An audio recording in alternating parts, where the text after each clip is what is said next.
CCAPP, thank you so much for having us here. Really appreciate it. I'm really excited to be here. You know, most mornings when I wake up awkward. Today I was at the gas station, and when I'm feeling kind of funny, I talk to strangers. So I was standing by the coffee machine, and I said to this gentleman, I said, you know what, I'm feeling excited today. I don't know what I'm supposed to do. I have this thing in LA, I need to talk to a lot of people in my industry, and I'm a little nervous. And he went on to explain that he works with people that have cerebral palsy. And that yesterday, a gentleman asked him to roll him over and scratch his back. Put my life into perspective. It allowed me to understand what I have to do today. I'm here to help people. I'm here to pass a message and to bring hope to people that are suffering. And I'm sad today, and I'll tell you why I'm sad. In the last 3 minutes that I was talking, and in the next 2 when I'm gonna be finished, 2 people are gonna die from an opioid overdose. And it's a 70% likelihood that those overdoses are caused by a poison, and that poison is fentanyl. And that's just the facts. And those 2 people that are gonna die while I'm up here talking are gonna have a chain of events with their family members and friends, and it just goes on and on and on. The podcast, The Hopeaholics, came to life through a tragedy, through pain, through suffering. And it persevered into something great. The Hopeaholics is here to pass on a message of hope, love, and understanding to where you are in your life at any given time. We have a Recover Out Loud meeting every Tuesday from 6 to 7. Everyone is welcome. We have family members on there that have lost children, brothers, sisters. We don't discriminate at the Hopeaholics. We accept everybody wherever you are in your life. Chad right here, a very close friend of mine. I've known him for close to 15 or 16 years. We work together every day. He's the founder of the Hopeaholics podcast. Again, it was brought up through tragedy. I'll let him carry on with that, but thank you so much for this opportunity. I'm very grateful to be here today, and Chad, my brother. Thank you, Shane. Appreciate it. Dang, this is like insane to me, right? To be able to come up here, just take this all in, man. It's overwhelming to me. Never in my life did I ever think that I would stand up on a stage at all and talk to people. Because my number one fear is probably the same as a lot of you out there. My number one fear has always been public speaking. Isn't that insane? Like, God has a unique sense of humor, you know? This is not something that I ever really wanted to be. I can tell you though that when I was a little boy, that I did want to be like a rock star, but like that to me seemed really cool, right? Because you could get up on stage and, you know, act all crazy, and even if you got nervous and you started sweating or whatever, your hair would, you could just whip it onto the crowd and they would, yeah, you know? But I'm not really here to talk about that and about my fears, but I will tell you something. Courage, it's one of my favorite quotes. Courage isn't the absence of fear. It's the perseverance to walk through it. You know, and I don't stand up here because none of this is about me. The Hopeaholics podcast isn't about me. It started out of a tragedy. And again, I just want to introduce myself. My name is Chad, and I am a grateful recovering addict.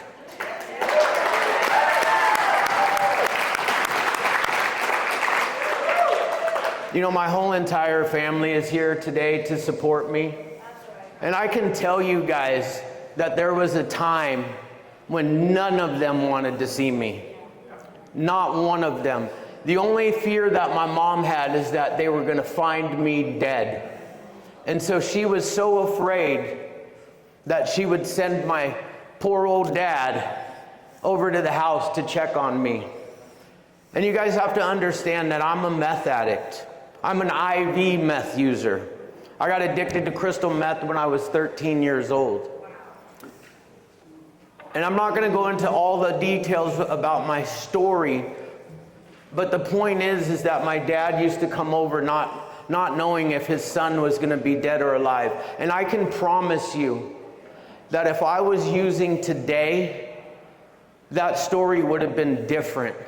My dad would have found me dead. Because the thing that I always went to when I was too high on meth and too deep into my psychosis was Valium, Xanax, heroin.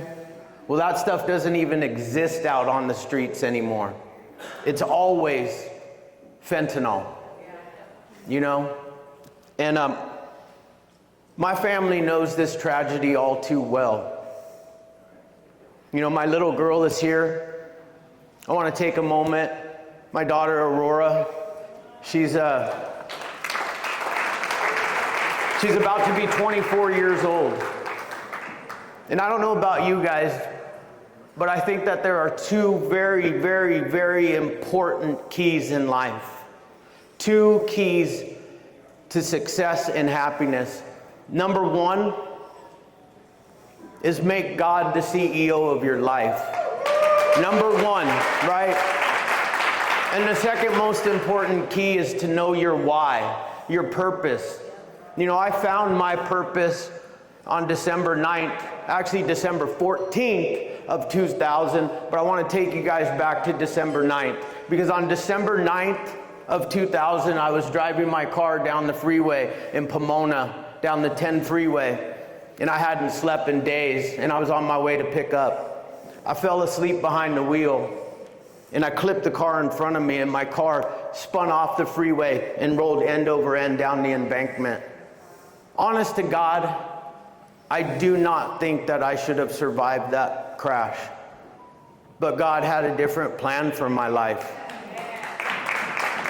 You know, and this plan hasn't been perfect, because there are times, multiple times in my story, that I've walked away and thought I could do it on my own, and I always drive that bus right smack into a brick wall. But anyways, back to the story. I ran up the hill. I was bleeding. My best friend at the time was driving in a car behind me.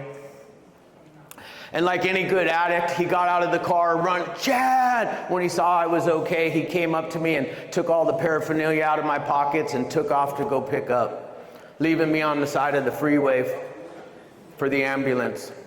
That same day, my mom, who's sitting right over there, she got a phone call. And that phone call was, Chad's been in a major car accident, and we don't know if he's dead or alive. And it's those times that you think that, like, hey, that would be enough. That would be enough. But it wasn't. It wasn't enough. As soon as I got out of the hospital, I was right back in La Puente where I was picking up. I was picking up from these Chicano gang members, a little white dude who thought he was hard. I'm really not hard. I'm scared. I live in fear. I'm self-conscious. You know? I smoked some weed with those guys that day, and when I looked around the room, what I saw was a bunch of stone cold killers. And I knew that if I kept going down this road, that I would either be dead or in prison for the rest of my life. So I went outside and I called my mom. And my mom was crying when she answered the phone. And I said, "Why are you crying?" She said, "You just had a little baby girl." It's my daughter, Aurora. You know, my life hasn't been perfect, but I had a moment of clarity at that time. And that moment of clarity was, Chad, God has left you here for two reasons. To be a father to that little girl, because her mom is also a heroin addict, and to help other people that suffer with the same thing that you suffer from. And I want to tell you guys, and I know that, you know, are there any addicts in this room? In recovery? Like, we don't suffer from the disease, we don't suffer from addiction. We suffer from this thing in between our ears. You know? Like, that's what I suffer from. I suffer from low self-esteem. This thing, before I even come up on stage, every single time it tells me, you're gonna blow it. Like, why would you even be invited to come up on a stage? You don't have a PhD or an MD or any kind of degree. I used to say I have a PhD, but it was the play a hater degree. I don't know. You guys old enough to know that song? Anyways, I knew God left me here to help other people that suffer from the same thing that I suffer from. You know, and I want to kind of fast forward, because I started working in treatment, and that's all I have done for the last 23 years of my life. And out of those 23 years, 22 of it, I have owned a treatment center called Hope by the Sea. I started it with my dad 22, and my mom, 22 years ago yesterday.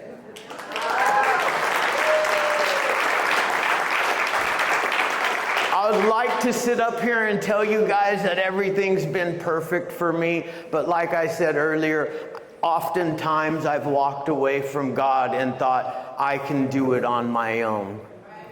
You know, 9 years into being an owner of a treatment center, I found myself with a needle back in my arm. And then I struggled for the next 5 years, in and out. Been to every single treatment center around. ACA'd, finished some.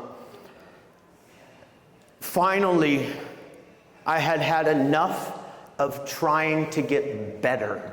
And I said, can I cuss here? Fuck it. I said, fuck it. I'm done, and I'm just gonna ride this one to the death. I was so tired of hurting the people that loved me and letting them down, and I couldn't do it.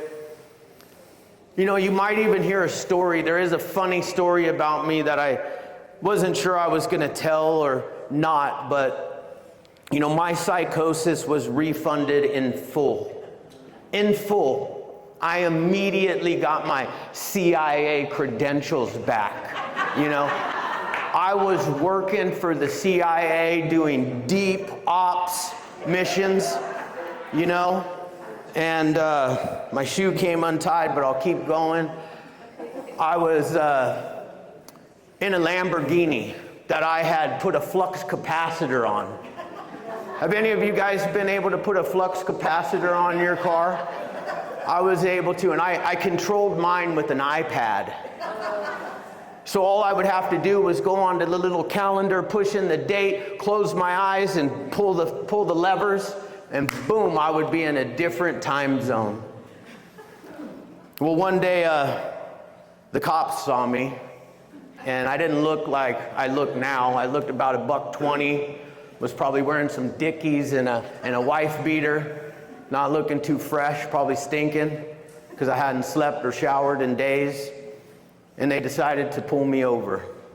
Well, like any brilliant drug addict, I said, not today. I'm in a Lamborghini.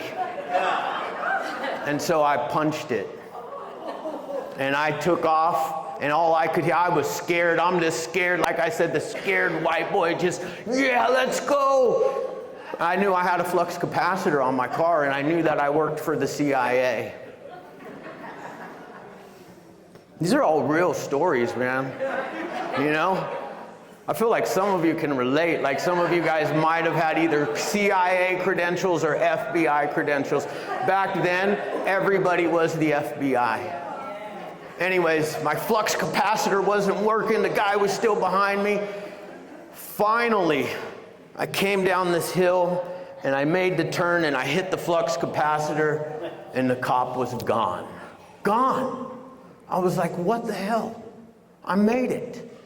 But I'm not smart. I'm not smart. I literally drove that car back to my house. Guess where the cops were? Sorry. Shane, they were at my house. Yeah, I know. You know? Yeah, bro. And then I'm sitting in there, and I was like, dang, these guys have like buffers that won't allow my flux capacitor to work. And anyways, long story short, they arrested me. I went to jail that day. I never saw that Lamborghini again. And I also think that, hey, you know what? I did not deserve to have a car like that. You think that got me clean? It did not. It did not. I fought the court case for about another year and a half. I got clean for a little bit, and I met my amazing, beautiful wife, Donna. She doesn't like public speaking at all. But I put her through some hell. I relapsed during the beginning part of our marriage. And anyways, get to the end. I was given another chance. On June 9th of 2017, I was supposed to be in court. Well, the night before, I also forgot to tell you guys that I have the ability to do telepathy. I know what you're thinking right now. So I did telepathy with the judge. I told him that I was not going to be able to make it to court the next day because I was deep in a CIA mission. He telepathied back to me that he knew about my undercover status and that it was okay that just my lawyers showed up. These are true stories, man. My lawyers showed up to court that day and they were like, where the hell is Chad? The judge was like, where's your client? They're calling me. Finally, I text them back. I was like, I talked to the judge yesterday, and he said it was okay that I didn't show up, that you guys showed up in my place. Believe it or not, my lawyers went to the judge and said, did you talk to our client yesterday? Because he said that. Needless to say, the judge was like, hell no, here's a bench warrant for your client. So it was probably about 7:30 on June 9th that I'm standing on the top of my stairs doing my CIA missions through the phone and all this stuff that I do, because I could time warp. And a 6'5", 280-pound angel kicked my front door in. And I surrendered. For the first time in a long time, I surrendered. And they took me to the best detox center available. 550 North Flower Street in Santa Ana. If you guys know, you know. But that is where I detoxed for the last time. And yeah, man, life's been good. And you know why I tell this story? I tell this story because if you work in the industry, and you're struggling, or even if you relapse, I want to offer hope to people that you can come back and you can persevere and you can go further than you had ever gone before.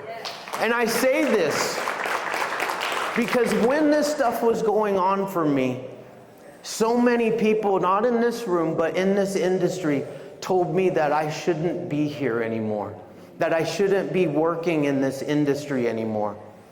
And thank God I had an amazing sponsor that says, you know what, we don't shoot our wounded around here. Because the one thing that connects all of us is pain, right? Not just us addicts, but like my mom, she knows pain. My dad, they know pain. It's the one common bond that all of us have. And it is going to take all of us to battle this fentanyl crisis. All of us.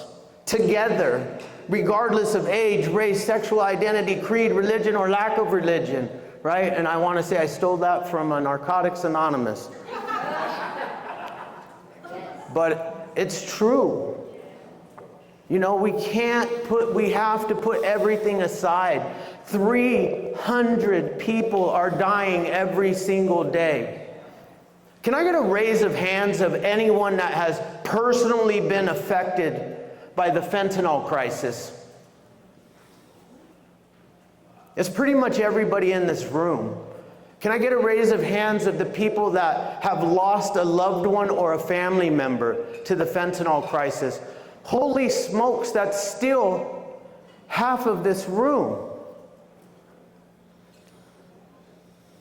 I don't know how much time I have left. I have no idea where I am. How many?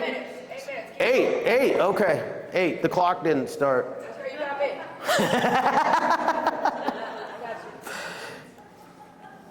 I want to tell you guys why I'm even standing up here. Because 2.5 years ago, if they called me and said, hey, Chad, will you come speak? I would have said, not a chance.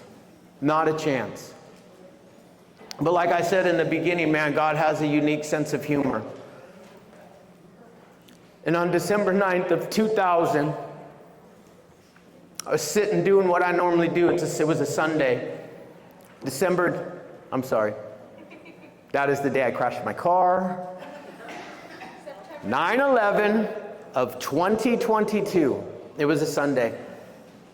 I was sitting in my room, shaving my head like I do, getting ready to go to the gym. 7:30 a.m. I looked down at my phone and my daughter Aurora was calling me. Never does she call me at 7:30 a.m. on a Sunday. She's usually working till about 2 o'clock in the morning. I knew something was wrong. When I picked up the phone, all I heard was screaming. And that type of screaming that you hear when you know that somebody is gone. Well, she had just found the love of her life, my son-in-law, Justin, who was just like a son to me. Dead, gone from fentanyl. You know, I don't think it was in that very moment that I decided to do this. You know, it was a few months that we sat together and went through pain. I will tell you, I saw the most beautiful experience, and I have it on video of that day. Because Justin was like a brother to my other kids, to my son Cooper, who's not here, who is at his freshman year at Baylor University.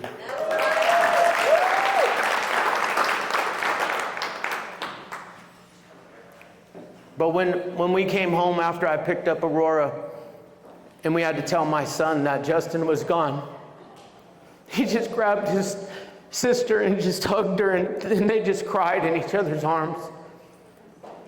And I was sitting there and I just took a video. You know, and I look at that video sometimes because that was one of the most beautiful moments I've ever seen in my life. Pure love.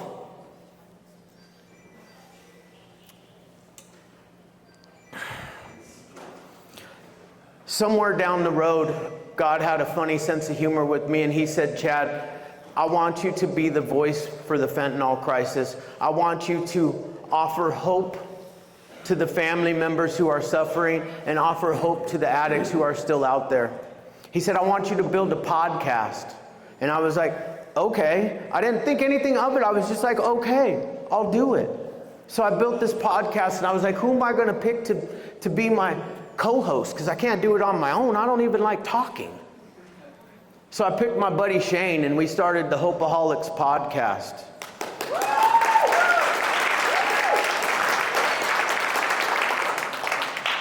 And the funny part about it is we just built the studio, and then we had our first guest, and our first guest was, guess who? My daughter Aurora. And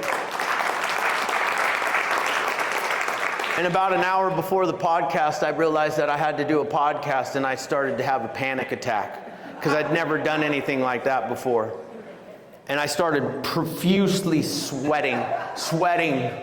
And I just booked it out of the office, got in my car, cranked on the air conditioner, and I went and had some time alone and some time with God, because he was the one that was asking me to do this, which I do now anytime before I even come up here and speak. I ask God to just use me as a vessel, for his goodness, to speak through me, Today, because this one was kind of important to me, because I have my family here, and I had never really spoken in front of other people in the addiction recovery community. I asked him if he would allow my son-in-law to just be here for a little bit, you know? Because if it wasn't for him, I wouldn't be doing this. And this is so important that we all come together and fight this battle. When I say 300 people are dying every single day, that's thousands of people whose lives are being affected every single day. It's 110,000 people gone every year, and 1 million people's lives who have been hurt, devastated from this tragedy. You know, there was never a day when I thought I would say, can we please just put heroin back on the street? You know, it's going to take all of us coming together as a community, and I know that there are more people than you can imagine that are in recovery today than there ever has been, and it's got to be in the 20, 30, 40 million people, and we have a voice. So I started recovering out loud because I could no longer be anonymous because people are dying in silence. Recover Out Loud is something that I talk about all the time. It's a movement. It's not a program. So continue doing whatever you do on a daily basis to stay sober. But man, if you're sober, or even if you're not, join this movement. If you've lost a loved one, join this movement. And that's what Shane was talking about, our meeting on Tuesday nights. It's on Zoom. All are welcome. Whether you're in recovery, not in recovery, you've lost somebody. Because like I said in the beginning, the one thing that brings us all together is pain. Everybody knows what it feels like to hurt inside. I said this on the podcast the other day that, I asked God, why did you take Justin and not me back then? And the answer was that I knew if I took him, you would do whatever it takes to get this message out. That you would conquer all your fears. And public speaking has always been my number one fear. So I encourage you all to take a step out. Start recovering out loud. Whatever your fears are, step into them. There is no growth. There is no growth in comfortability. The only time we grow is when we are uncomfortable.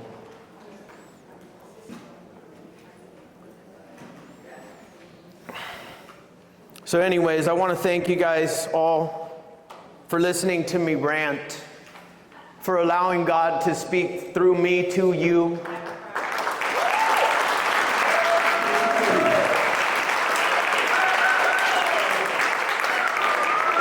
For allowing me to participate in your time today and in your recovery, and allowing me to have my recovery today.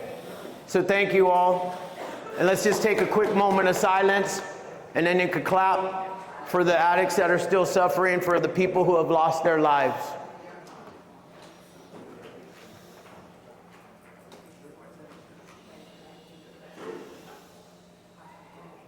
Thank you guys, thank you, thank you. All right, thank you, Greg. Thank you, guys. Hopeaholics. We really appreciate it. That was wonderful.